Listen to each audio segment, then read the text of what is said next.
सुप्रभात बच्चों, मैं आपकी हिंदी विषय की अध्यापिका आरती शर्मा। आशा है आप सभी लोग अच्छे होंगे। आज मैं आपको आपकी हिंदी की किताब सुगम भारती के पाठ 24 अपनी राहें आप बनाओ कविता की पंक्तियों का भावार्थ समझाने जा रही हूँ। बच्चों, इस कविता की रचयिता दुष्यंत कुमार जी हैं। उन्होंने इस कविता में मानवीय गुणों का विकास करने व अपना लक्ष्य, अपना ध्येय और अपना मकसद स्वयं चुनने के लिए आग्रह किया है एवं उस लक्ष्य को प्राप्त करना अपना ध्येय बताया है। इसके साथ साथ कवि ने इसमें बच्चों के लिए जो खेल कूद उनके बचपन में ज़रूरी है और उनके स्वास्थ्य के लिए भी ज़रूरी है, वह पढ़ाई लिखाई के महत्व को भी इसमें कवि ने बताया है।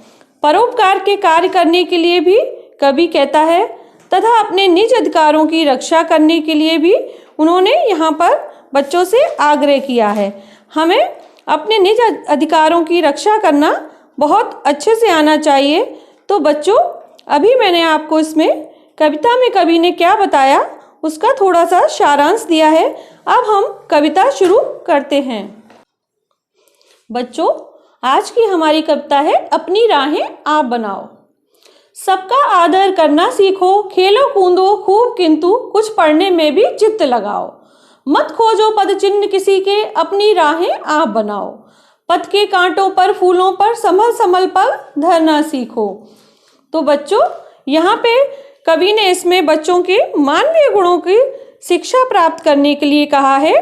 कवि बच्चों को समझाते हुए कहते हैं कि तुम्हें अपने सभी लोगों का, अपने बड़े लोगों का आदर करना सीखना चाहिए और खेलना कूदना भी चाहिए समय समय पर, परंतु हमें अपनी पढ़ाई में भी उतना ही मन लगाकर ध्यान देना चाहिए।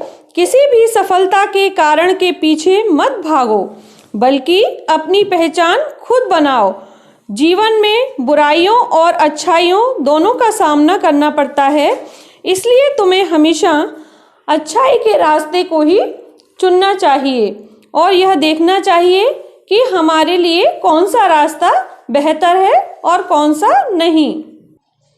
बच्चों, हम कविता में आगे बढ़ते हुए दूसरे पैराग्राफ पर जाते हैं। कभी भूलकर भी तो अपनी उन्नति में अभिमान करो मत, नम्र बनो अपने ही मुंह से अपना गौरव गान करो मत। परोपकार के कार्य करो तुम, पर पापों से डरना सीखो। तो इसमें बच्चों कवि ने इसमें बताया है कि हमें हर कला और हर क्षेत्र में हमेशा आगे रहना चाहिए, पर हमें अभिमान नहीं करना चाहिए। कवि बच्चों से इसमें कहते हैं कि कभी भी अपनी सफलता पर गर्व मत करो, हमेशा नम्र बनो, विनयी बनो। नम्र होने से आदमी की महानता दिखाई देती है, इसलिए विनयी और नम्र बने रहो। अपने मुंह से अपनी प्रशंसा करना ठीक नहीं है।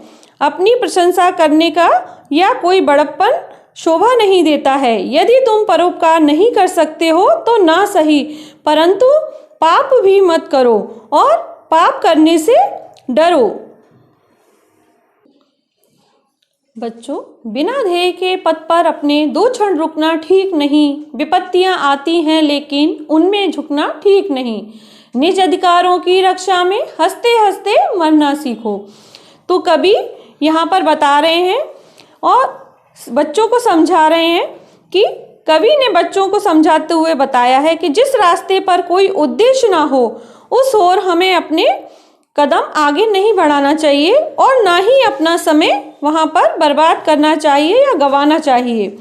जिंदगी में कठिनाइयाँ और परेशानियाँ तो हमेशा आती ही रहती हैं। ये जिंदगी है जिसमें उतार चढ़ाव आना स्वाभाविक बात है, किंतु कभी भी बच्चों को उनसे घबराना नहीं चाहिए और अपने अधिकारों और कर्तव्यों के लिए हमें सदैव हमेशा आगे रहना चाहिए कि हमारे अधिकार क्या हैं और ना ही किसी कमजोरी और ताकत के आगे सिर झुकाना चाहिए। हंसते हंसते अगर हमें अपने कर्तव्यों के लिए किसी के सामने झुकना पड़े या बलिदान देना पड़े तो हम उसके लिए हमेशा तत्पर रहें।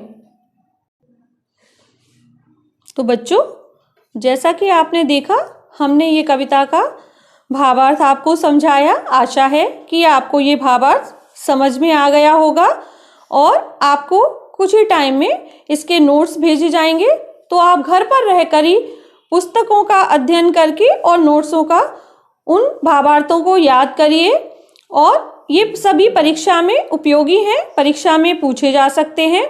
इसलिए आप इनका हमेशा थोड़ा थोड़ा करके अध्ययन करते रहिए, अभ्यास कीजिए। आप स्वस्थ रहिए, सुरक्षित रहिए। धन्यवाद।